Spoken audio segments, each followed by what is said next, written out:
নমস্কার। আজকের অন্নভুবনের বিষয় হচ্ছে সমাজের এক ধরনের কর্মীদের নিয়ে, যাদের আমরা বলি বারবনিতা বা দেহ পসারিণী বা বেশ্যা।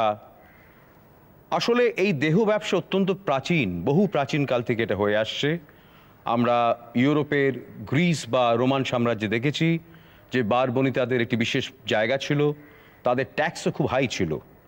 এমনকি আমাদের প্রাচীন সাহিত্যে সেখানে দেখা যায় যে বারবনিতাদের ভূমিকা, এমনকি স্বর্গে রম্ভা বা মেনকার একটি বিশেষ অবস্থান ছিল। ফলে এটা বহু প্রাচীন ব্যবসা। এই ব্যবসার পক্ষে ও বিপক্ষে বিভিন্ন সময় নানান তর্ক বিতর্ক উঠেছে এবং এখনও চলছে।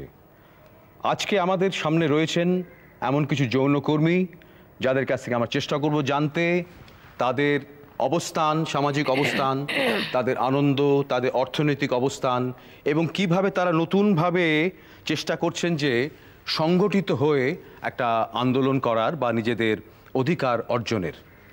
তা আমাদের সঙ্গে রয়েছে শিখা দাস। তুমি কোথায়? সোনাগাছিতে? সোনাগাছিতে ওখানে জন্ম বা ওখানকারই যৌন। পূর্ণিমা নায়েক চেতলা থেকে এসছেন। আপনার নাম? মুন্নি গোস্বামী। আপনি এসছেন চেতলা থেকে। এবং আমাদের সঙ্গে রয়েছে নন্দিনী বন্দ্যোপাধ্যায়। উনি হচ্ছেন এখানকার কর্মচারী, উনি দেখছেন এই এনজিওতে কাজ করেন। এখন আমাদের দর্শকের সঙ্গে একটা খোলাখুলি আলোচনা করা যাক যে আপনারা যে এই ব্যবসায় বা এই জায়গায় এসছেন, এটা কেন? মূলত কি দারিদ্র্যের জন্য, পেটের জন্য? আমার কথা বলতে গেলে আমি এখানে এসেছি, আমার এখানেই জন্ম। আমি এখানে, আমার মাও একজন যৌনকর্মী বা আমি এখন যৌনকর্মী। কিন্তু এখানে অনেক কারণে মেয়েরা আসে, কেউ আসে ভালোবাসা নাম করে বিক্রি করে দিয়ে যাচ্ছে, কেউ কাজ দেওয়ার নাম করে দিয়ে যাচ্ছে, কেউ আবার অভাব আছে, পেটটা তো মানবে না, সংসার বাল বাচ্চা দেখতে গেলে, তখন কিন্তু পেটের তাড়না এখানে চলে আসছে। আচ্ছা, মানে তোমার যে তাড়না এসছো, শুধু পেটের তাড়না ছিল কি আরো কোনো তাড়না ছিল? তুমি যখন বড় হয়ে উঠছিলে তোমার মধ্যে যৌন তাড়না কাজ করেনি? আমার তো, আমি ওখানে মা অন্য জায়গা থেকে মানুষ করেছিল বা পড়াশোনা শিখেছি, একজনকে ভালোবেসে বিয়ে করেছিলাম। সে সবসময় একটাই খোঁটা দিত, তুমি খানকির মেয়ে, খানকি বলে। তাহলে যদি এতই খোঁটাতো, তুমি জেনে নিয়েছো সে খানকি মেয়ে। আমার মা খারাপ কাজ করে, তুমি মনে করলে কী করে? আমার মা তো চুরি করে না, তোমার যদি পোষায় থাকো, না হলে তারপরে ভাবলাম যে একা যদি থাকি, মানুষের সেক্স বলতে সবারই একটা জিনিস আছে, যৌন চাহিদা আছে। আমি তো একা চলতে পারবো না, সেক্সটা মেটাবো কার? তার চেয়ে বাবা ওপেন কাজ করি, তখন এই লাইনে চলে এসছে। তার মানে সমাজ সবসময় তোমাদের গ্রহণ করছে না, যেহেতু তোমার প্রেমিক বললো যে না, যেটা বলেছিল তুমি খানকির মেয়ে। সমাজে গ্রহণ করছে না বলেই তো আজ আমরা এই সংগঠন করেছি, একত্র হয়েছি, যাতে সমাজটাকে বদলাতে চাই, যে কেন ওরা আমাকে খারাপ চোখে দেখবে। আমরা তো খারাপ কাজ করছি না, এটা 5টা কাজের মতন একটা কাজ। আচ্ছা পূর্ণিমা, আপনি কি গ্রাম থেকে এসছেন? না, আমি কালীঘাটের মেয়ে। আচ্ছা। আমিও লাইন পাড়াতেই মানুষ হয়েছি। আমার দিদিমা একজন যৌনকর্মী ছিলেন। আমারও কালীঘাটে থেকেই বিয়ে হয়েছিল, শ্বশুরবাড়ি একই ব্যাপার। ওখান থেকে চলে আসার পরে আমি নিজের থেকেই লাইনে নেমেছি। আমার 2 মাসে পেটে বাচ্চা নিয়ে চলে এসেছি। আমার দিদিমার বয়স হয়ে গেছিলো, সে কতদিন চালাবে? তারপরে যেটো টাকা সঞ্চয় ছিল আমার পেছনে দিয়েই দিয়েছিল। তখন কি অন্য কোনো কাজ করতে ইচ্ছে করেনি? অন্য কোনো কাজ করতে ইচ্ছে করেনি এরকম কোনো কথা না। সেরকম লেখাপড়া আমি জানি না যে একটা কোনো ভালো চাকরি করে আমার চলবে। তারপরে আমার নিজের একটা যে চাহিদা আছে, যে 15-16 বছর বয়স হয়ে গেলে উপযুক্ত বয়সে যে একটা ছেলে মেয়ের প্রয়োজন, সেটা কোত্থেকে করব? সেটা যদি আমার ফ্যামিলি বাড়ি থেকে করি, লোকে আমাকে ফ্যামিলি বাড়িতে থাকতে দেবে না। ওর জন্য আমি কালীঘাট থেকে চেতলায় চলে এসেছি। এসে নিজে ওপেন ঘর নিয়ে আমি আমার নিজের যৌন ব্যবসা চালিয়ে গেছি। আমার একটা প্রশ্ন, যে ধরুন এই যে আপনারা কি করি, আপনি তো সেখানে কাজ করছেন নন্দিনী, যে ধরুন সারা বিশ্ব জুড়ে অনেকবার চেষ্টা হয়েছে এই যৌনকর্মীদের কাজ বন্ধ করার বা তাদের অন্য জায়গায় পুনর্বাসন করার। আমরা জানি যে আমেরিকাতে একবার চেষ্টা করা হয়েছিল, সোভিয়েত রাশিয়াতে চেষ্টা করা হয়েছে, পারা যায়নি। চায়নাতে তো বহুদিনই এরা আটকে রেখেছিল, কিন্তু শুনছি নাকি চায়নাতে, সাংহাইতে আবার এটা শুরু হচ্ছে। এর কারণটা কি? এর কারণ কি শুধুমাত্র অর্থনৈতিক কারণ? একটা আমাদের আন্দোলনের মধ্যে বা সংগঠনের মধ্যে একটা এই নিয়ে আমরা আলোচনা করি। এক তো শুনে এসছি চিরকাল, এটা আদিমতম ব্যবসা। আরেকটা জিনিস আমরা দেখেছি যে এই ব্যবসা যেরকম দারিদ্রে ফ্লারিশ করে, প্রাচুর্যও করে। শুধু যদি দারিদ্রের কারণে হতো, তাহলে পশ্চিমের উন্নত দেশগুলোতে এত রমরমা ব্যবসা থাকতো না। আমরা একটা পজিশন নিচ্ছি নিজেদের মধ্যে আলোচনায়, এই ব্যবসা থাকবে কি থাকবে না, যে কোনো অন্য ব্যবসার মতোই এই ব্যবসার চাহিদার উপর তা নির্ভর করবে। ফলে আমাদের হাতে এই ব্যবসা রাখা বা তোলা নয়। আরেকটা জিনিস আমরা যেরকম লাইনের মেয়েদের সঙ্গে বা ছেলেদের সঙ্গে কথা বলেছি, একটা জিনিস খেয়াল করেছি যে যৌন পরিষেবা দিয়ে পয়সা নিচ্ছে, এইটা প্রধান সমস্যা লাইনের লোকেদের নয়, যারা এই ব্যবসায় আছে তাদের সমস্যাটা হচ্ছে শোষণটা নিয়ে। ব্যবসার মধ্যে যে শোষণ রয়েছে এবং সমাজে যে অসম্মান রয়েছে, এইটা নিয়েই সবচেয়ে যত কষ্ট।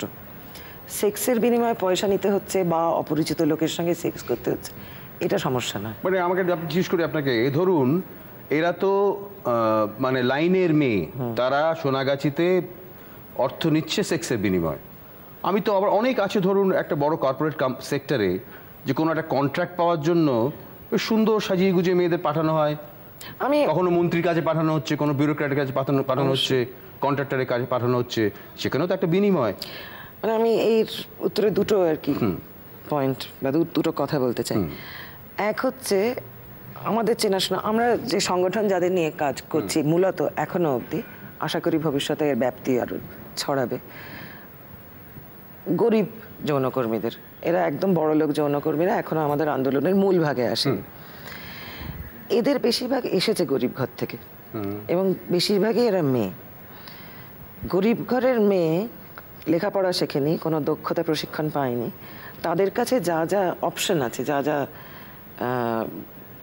কাজ করে তারা জীবিকা নির্বাহ করতে পারে, সেই চয়েসটাই খুব কম। আমাদের অনেক মেয়েই আছে, যেরকম আপনি শিখা বা পূর্ণিমার কথা শুনলেন, মুন্নির কাছেও আমরা পরে শুনবো নিশ্চয়ই, যেটা অন্য কিছু চেষ্টা করেছে। একটা বিরাট আমাদের মেয়েদের জীবিকা নির্বাহের জায়গা হচ্ছে বিয়ে করেছে, বর রাখেনি, বর মারা গেছে। আরেকটা গল্প প্রায় শুনি, বর পাগল হয়ে গেছে, মারধর করেছে, দ্বিতীয়বার বিয়ে করেছে, তাড়িয়ে দিয়েছে, ইত্যাদি। তার মানে এই ব্যাপারটা অনেক, এর সঙ্গে অনেক খুব জটিল, খুব সহজ নয়। আমি বহুদিন ধরে আমি এই যৌন পেশাতে আছি, তো এই পেশার মেয়েদের কখনো কমিটি ছিল না, কিন্তু পার্টি ছিল। পার্টি জানেন আপনারা, যেরকম কংগ্রেস, সিপিএম, বিজেপি বা আরও অন্য দল, সে সব দিন ছিল, আজও আছে, ভবিষ্যতেও থাকবে। কিন্তু আমাদের যদি এই যৌনকর্মীদের কখনো কোনো কিছু হতো, তাহলে কিন্তু আমরা আশেপাশে আমাদের যে ক্লাব আছে পাড়াতে, যেরকম ধরুন রামবাগান, শেঠবাগান, বউবাজার, খিদিরপুর, এইসব একটা এলাকা, তো এই এলাকা ঘিরে একটা ক্লাব আছে। সেই ক্লাবের দাদাভাই যে কেউ হোক না কেন, কোনো এলাকায় দেখা যাচ্ছে সিপিএম রাজত্ব করছে, কোনো জায়গায় কংগ্রেস, কোনো জায়গায় বিজেপি, এরকম বিভিন্ন ধরনের আছে। তাহলে সেই ক্লাবে আমাদের গিয়ে বলতে হতো। হ্যাঁ, সেই ক্লাবে গিয়ে বলার পরে সেই দাদাভাইরাই আমাদের কিন্তু ওই যে সমস্যায় আমরা পড়তাম, দাদাভাইরাই দেখতেন। আর এছাড়া হয়তো আমরা সংগঠন হবার আগে যখন আমরা থানায় যেতাম, তখন কিন্তু আমাদের বেশিরভাগ সময় আমাদের ডায়েরি ফাইরি নেওয়া হতো না। আমাদের সোনাগাছিতে 1992 সালে STD HIV ইন্টারভেনশন প্রজেক্ট আসে এবং সেই 92 সালের থেকেই আমি পিয়ার এডুকেটারের কাজ করছি এই প্রজেক্টে। আজ ওখান থেকে সুপারভাইজার হয়ে আমি রিসার্চ ডিপার্টমেন্টে আছি। আগে তো আমরা জানতাম আমরা মানুষ না বলে আমরা চিরকাল ভেবেছি, কিন্তু এই প্রজেক্টে ঢোকার পরে আমরা জানতে পারলাম যে আমরাও মানুষ, আমরাও সমাজে থেকে আসামে।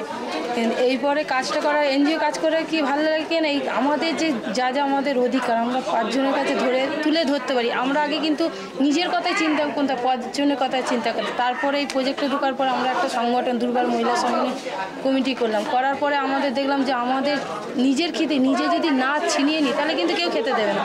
দিনভর মেয়েরা যেরকম রোজগার করতো, রোজগারটা দিনভর করার পরে ওরা ঠিক 8টা, 8:30, 9টার সময় এসে চাকু খুঁড়ে দেখিয়ে সেই পয়সা সব কেড়ে নিয়ে চলে যেত। এছাড়া যদি কোনো মেয়ের দিতে রাজি না হতো, মেয়েরকে খুব মারধর করতো, করে তার বাক্স থাক, তার আলমারি থাক, ওই চাবি টাবি কেড়ে নিয়ে আলমারি ভেঙে টাকা পয়সা নিয়ে চলে যেত। তবে এই প্রজেক্টে ঢুকেছে তখন মনে হয়েছে যে আমরা যৌনকর্মীরা শক্তিশালী আছি। আগে কিন্তু সেই জিনিসটা অন্ধকারের জীবনে ছিলাম, আগে মানুষ বলে নিজেকে মনে করতাম না, কিন্তু এখন আমরা মনে করি যে আমরাও মানুষ। আচ্ছা শিখা, আপনাকে একটা কথা জিজ্ঞেস করি, এই যে আপনার ডিউটি আওয়ার্স, কতক্ষণ কাজ করতে হয়, সকালে বা রাত্রে? সকালে তো মানে কজন খদ্দেরকে বসাতে হয়? আমি বলে নিচ্ছি, আমি যে প্রজেক্টটাতে একটা প্রজেক্টের সাথে যুক্ত, সেখানে 10টা দিয়ে 6টা অবধি আমাকে ডিউটি করতে হয়, মানে প্রজেক্টের সাথে। এবার 6টার পর থেকে, মানে 6:30 থেকে আমার রাত্রির 12টা, 1টা, 2টো, 2:30, যেরকম কাস্টমার আছে সেরকম রাত ভরেও অনেক সময় ওকে কাটাতে হয়। কেন অনেক কাস্টমার আছে যে শারীরিক সম্পর্ক না করলে সে মদ খেয়ে কন্টিনিউ তার সাথে মদ খেয়ে যেতে হবে, কথা বলে যেতে হবে, এটাই কাজ। আমরা বেশিরভাগ আমি থাকি দালাল বাড়িতে। আমাদের যেমন সোনাগাছিতে A category, B category, C category যেমন আছে। সি ক্যাটাগরি 30 টাকা 20 টাকার মধ্যে লোক করে, আর বি ক্যাটাগরি 40-50-এর উপরে, আর এ ক্যাটাগরি হচ্ছে তারা 100-200-র উপর দিয়ে করে। যেমন আমার বাড়ির দালালের লোক, আমি রাস্তা দাঁড়াই না, আমাকে দুটো করলে আমার মানে দুটো একটা করলে খদ্দেররা যে টাকাটা দেয় তোমার হাতে কতটা টাকা আসে? দালালে যদি মাঝে মাঝে তুমি আপনি বলে ফেলছো, কিছু ব্যাপার না, ওইসব কোনো ব্যাপার নেই। যাই কাস্টমার যদি আসে, দালাল নিয়ে আসে, দালালের সাথে আর আমাদের সাথে দাঁড়িয়ে কথা হয়। যদি কাস্টমার 600 টাকা দেয় শর্টে বা নাইটে যাই হোক, তার থেকে 25% 100 টাকার 25 টাকা দালাল নেবে, মানে 600 টাকা দিয়ে 450 টাকা দালাল নেবে। এবার যা থাকবে 450 টাকা 225 টাকা করে আমাদের মাল কিনি, কেন আমি আদিয়াতে আছি পাই। আর মানে অন্যান্য যে লোকটা জল নিয়ে আসে তাদের দিতে হয় টাকা? না, ওইটা আলাদা, মাসির পয়সা আলাদা, কাজের পয়সা। আর আপনি যেটা বলছিলেন যে আমি যে আলোচনা করলাম যে ধরুন এই আপনাদের তো বারবনিতা বেশ্যা বলা হয়, কিন্তু আপনার ধারণা কি যারা ওপরের মহলে এই কাজ করে তাদের সম্পর্কে আপনার কোনো ধারণা আছে? হ্যাঁ, আমার ধারণা আছে, আমি আপনাকে দিয়ে বলছি। হ্যাঁ বলুন। ধরুন আপনি বিয়ে করেছেন, সমাজে চোখে সবাই জানলো, আপনি নিজে শিক্ষিত, আপনার বউ শিক্ষিত, আপনি একটা ভালো ফ্ল্যাটে থাকেন। এবার আপনার নিজের বিজনেসের জন্য আপনি আপনার বউকে পাঠিয়ে দিচ্ছেন, আপনার যাতে আরো তারিখি বেড়ে যায়, প্রমোশন হয়, ঘটনা ঘটছে, প্রমোশন হয়। কেন আপনার সামাজিক যে স্বীকৃতিটা, আপনার তো সমাজের মধ্যে পুরো নাম আছে। আপনার বউকে কিন্তু কেউ বলবে না যে এটা একটা বেশ্যা যাচ্ছে, কি একটা খানকি যাচ্ছে, কি দেখো ধান্দা করতে যাচ্ছে, রাত্রি যাচ্ছে, সকালে আসছে, কেউ বলবে না। আর আমরা একটা এমনই জায়গায় থাকি যে একটা কাস্টমার এলো, তার থেকে পয়সা নিলাম, তার সঙ্গে মজমস্তি করলাম, সে চলে গেল, তারপরে আমাদের পেট চলবে। এর জন্য আমাদের একদম পুরো নাম করাই আছে। কিন্তু উপর মহলে যারা থাকে তারা তো, তাদেরকে তো বলার কেউ সাহস পায় না। এটাই তো সমস্যা আসলে, ওপরের মহলের লোকেরা পার পেয়ে যায় চাকচিক্যের জন্য। হ্যাঁ, নিম্নবর্গের মানুষের এর জন্য তো আমরা তো সামাজিক স্বীকৃতি চাইছি, শ্রমিকের অধিকার চাইছি, যে যাতে আমরাও সাধারণ 5টা মানুষের মতন বাঁচতে চাই। কেন আমরা একটা কোণে, যতগুলো লাইন পাড়া রেড লাইন এরিয়া আছে সব দেখবেন এক একটা কোণে।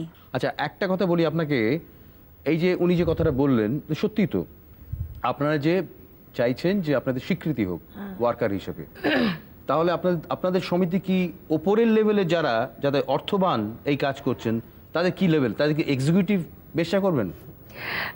এক তো আমাদের লড়াই, যেটা আমাদের ওয়ার্কিং ক্লাসে মজদুর রয়েছে তাদের কি করবেন? মানে আমাদের এক তো লড়াইটা হচ্ছে সমান অধিকারের লড়াই। এ ব্যাপারেও আমরা সত্যি সচেতন যে এখনো, এমনকি এই অধিকার পাওয়ার আগেও আমাদের যে যৌন পেশার মধ্যেও বিভিন্ন ইনকাম অনুযায়ী স্তর আছে। সেই স্তর যতক্ষণ বাজার থাকবে সেই স্তর ততদিন থাকবে। এটাতে খুব একটা কিছু আমাদের কন্ট্রোলে। কিন্তু আপনার শিক্ষা প্রসারের চেষ্টা করবেন না? আমরা নিশ্চয়ই, আমরা দুটো জিনিস চাইছি। আমরা চাইছি যে মানুষ হিসেবে আমাদের যা যা স্বাভাবিক বৃত্তি আছে, মনোবৃত্তি আছে, সেগুলো বিকাশের সুযোগ আর 5টা মানুষের মধ্যে আমরা সবাই পাই। শিক্ষার যে অধিকার, সেটা শুধু ফাংশনাল লিটারেসি না, শুধু কাজ চালানোর মতো শিক্ষা না, মানুষের ইন্টেলেকচুয়াল কাজ করারও। সমাজের লোক যেভাবে শিক্ষা পাচ্ছে, সমাজের ছেলে মেয়ে যে কোনো মানুষ বলুন যেরকম শিক্ষা পাচ্ছে, যেরকম বেঁচে আছে, তারা সমাজে যেরকম হাঁটাচলা করছে, সেইভাবে আমরাও যেন হাঁটাচলা করতে পারি, আর সেইভাবে আমরা বাঁচতে চাই। আচ্ছা আচ্ছা, যে যারা আসেন আপনাদের কাছে, এই খদ্দেরা কোথাকার মানুষ? সমাজের মানুষ। সমাজের মানুষ কোন কি ধরনের খদ্দের আপনি পান? ছাত্র? হ্যাঁ, সব রকম পাই। কলেজের হ্যাঁ ছাত্র? হ্যাঁ, সব রকম পাই। বাড়ির অফিসের কর্মচারী? বিয়ে করা, মানে যারা বিয়ে হয়েছে তাদেরকেও পাই, কলেজের ছাত্রদেরও পাই, যাদের বউ মানে বিদেশে আছে তাদেরকেও পাই, যাদের বউ মারা গেছে তাদেরকেও পাই, যাদের স্বামী স্ত্রী মানে মূলের মিল হয় না তাদেরকেও পাই। মানে বিভিন্ন শ্রেণীর মানুষ পান? মানে ধরুন যারা মজদুর, সবকিছু, ঠেলাওয়ালা থেকে রিক্সাওয়ালা থেকে পুলিশ প্রচুর। পুলিশ, হ্যাঁ, আসতেই হবে, সেই যে রক্ষক পুলিশ আমার কাছে আসে, পুলিশ। আচ্ছা আচ্ছা, যারা আসে তারাই খুব মদ খায় বেশিরভাগে মদ খায়, মানে যারা বেশিরভাগে মদ খায় মানে যারা নেশা করে, মানে অল্প বয়সের চ্যাংড়া যারা। আমার কাছে যেগুলো আছে সবকটা মালখোর না, সবকটা মানে বেশিরভাগে মদ, মানে ওরা নিয়ে খেয়ে আসেন, ওরা এসে মানে কন্টিনিউ আমার সাথে। তার মানে বোঝা যাচ্ছে যে লোকের একটা আনন্দের একটা জায়গা অনেক সময় হয়ে ওঠে। আমার একজন বান্ধবী ছিল, রামবাগানে থাকতো, মিনতি নাম। মিনতির ওখানে আমার খালি যেতাম গান বাজনা করতে, আমরা মদ খেতাম ওখানে। ওখানে দেখেছি যে এটা শুধুমাত্র দেহের জন্য আসে না, আসে না, না, এটা ঠিক। একটা কোনো জায়গা নেই, হয়তো বাড়িতে তার বসে নেশা করার বা আড্ডা মারার জায়গা নেই, এখানে এসে মারছে। এবং এখানে একটা সুবিধা আছে যে আপনার অনেক খোলামেলা, খোলামেলা। তাই তো? মানে মানে যেটা ঘরের বউয়ের কাছে যে ফুর্তিটা হয় না, সেই ফুর্তিটা মানে কিংবা সে ঘরের বউকে নিয়ে সে ফুর্তি করতে চায় না, চায় না। চায় না। এটা হতে চায় পারে। না, অনেক সময় এবং এরকম তার মানুষের ছেলে একটা শখ তার শখও তো ছেলে আছে। মেয়ের হ্যাঁ। জন্য হয়তো সে পারেও না। হ্যাঁ। কেউ হয়তো চায় না, যাদের স্বামী স্ত্রীর মনের মিল হয় না সে হয়তো পায় না। আর যারা পায় তাদের হয়তো ছেলে মেয়ের জন্য হয়তো পাচ্ছে না। না, আসলে তারা আমাদের কাছে এসে খোলামেলায় আসলে আনন্দ কি জানো, ফুর্তি আমরা হচ্ছে পেয়ে যায়। পাঁচজনের সাথে আমরা ঘেটে আমাদের অভ্যস্ত। এবার আমাদেরকে বলে, যদি বলে ন্যাংটো হতে নাচো, তো ন্যাংটো হয়েই নাচতে হচ্ছে। এরকম তো ঘরের বউরা নাচবে না। যেভাবে আমাদের সমাজ একটা বাড়ির বউকে করে রাখে, হ্যাঁ, সেটা সে তো কথা বলতে তাকে দেওয়া হয় শেখানো হয় না, দেওয়া হয় না।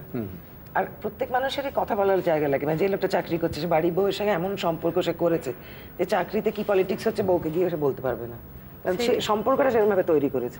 তার মানে এর মধ্যে কিছু মানুষের সঙ্গে তো একটা এক ধরনের প্রেমও তৈরি হয়, ভালোবাসা হয় না? হ্যাঁ হ্যাঁ আছে, হতে আমাদের বাধ্য। প্রত্যেকজনের আছে। হ্যাঁ, সমাজে কেউ ভালোবাসা। যারা বিয়ে করে বউ রেখে দিয়েছে ঘরে স্বামী, আমাদের কাছে যারা বাবু হিসেবে আছে তারা আমাদের কাছে স্বামী। মানে একটা ভালোবাসার সম্পর্ক তৈরি হয়। ভালোবাসার সম্পর্ক, লাইফ কাটিয়ে দিচ্ছে, বয়স হয়ে যাচ্ছে। অনেকে আছে তুমি তোমার কাজ করো, আমি আমার কাজ করি, রাত হলে একটা একসঙ্গে দেখুন, আমরা থাকা, আছি ঠিকই, এও তো এক ধরনের একটা সংসার। কিছু বিপদ আপদ হলে আমাদের তো একটা সাহারা দরকার।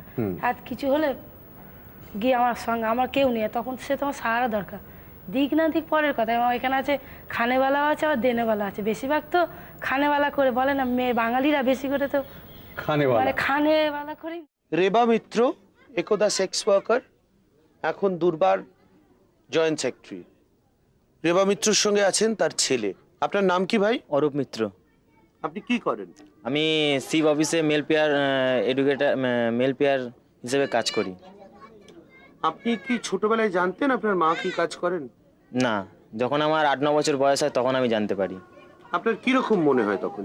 তখন আমার মনে খুব ঘৃণা লাগতো এবং খুব রাগ হতো এবং নিজেকে খুব খারাপ লাগতো যে আমার মা এই লাইনেতে এরকম কাজ করে, আমার খুব খারাপ লাগতো। তখন আমি নিজেকে সহ্য করতে না পেরে আমি দূরে সরে যেতাম।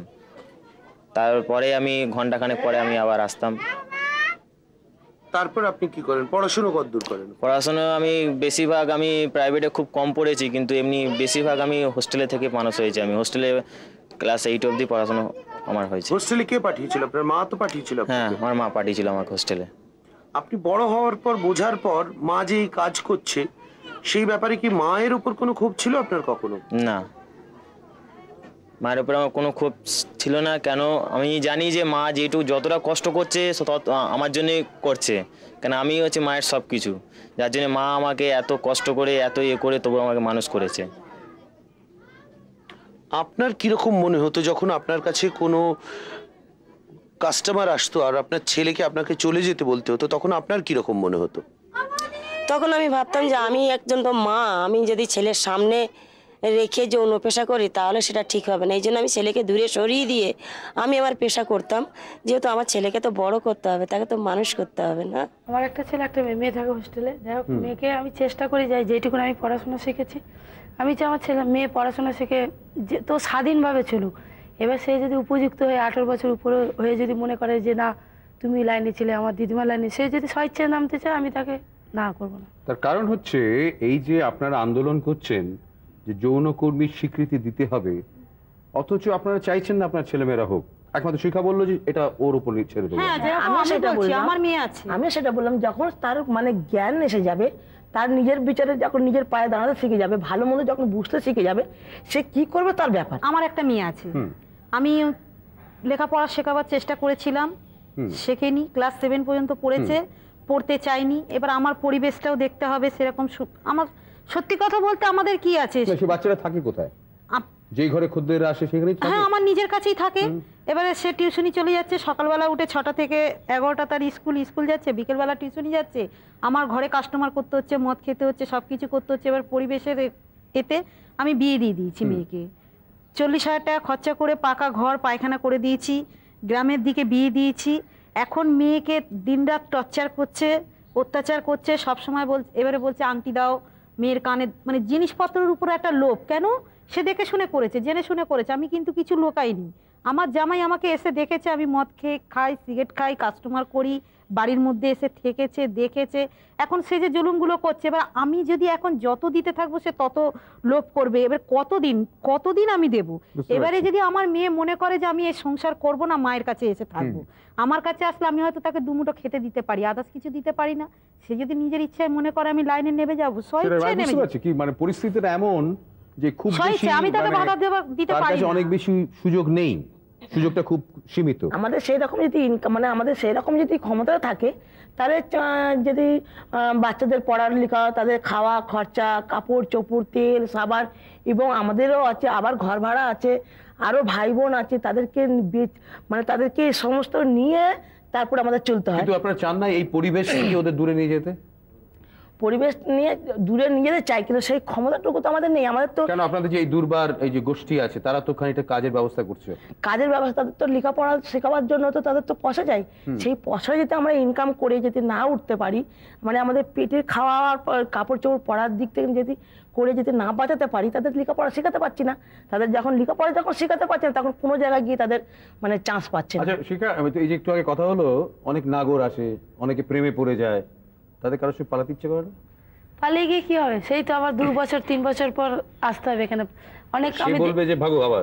না, সে এমনই বলতে দাও আমাকে। আর এমনই ঘটনা হয় যে আমি নিজের চোখে, মানে সোনাগাছিতে আমার যখন উৎপত্তি, সোনাগাছির অভিজ্ঞতা আমার বেশি, দেখেছি অনেকে 27 বছর 12 বছর 20 বছর ঘর করেছে, তারপরে বলে যা তার যখন যৌবন শেষ হয়ে গেছে, তার পয়সা শেষ হয়ে গেছে, তাকে গাড়ি লাথি মেরে তাড়িয়ে দিয়েছে, সে চলে এসে। আমি যখন আছি এই ব্যবসা, আমি স্বাধীনভাবে ইনকাম করো, আমি যাবো কেন? তোমার যদি ভালো লাগে তুমি এখানে আসো, তুমি আমার কাছে থাকো, কিন্তু আমি তোমার কাছে আমার দিক দিয়ে আমি বুঝি, আমি যাই না।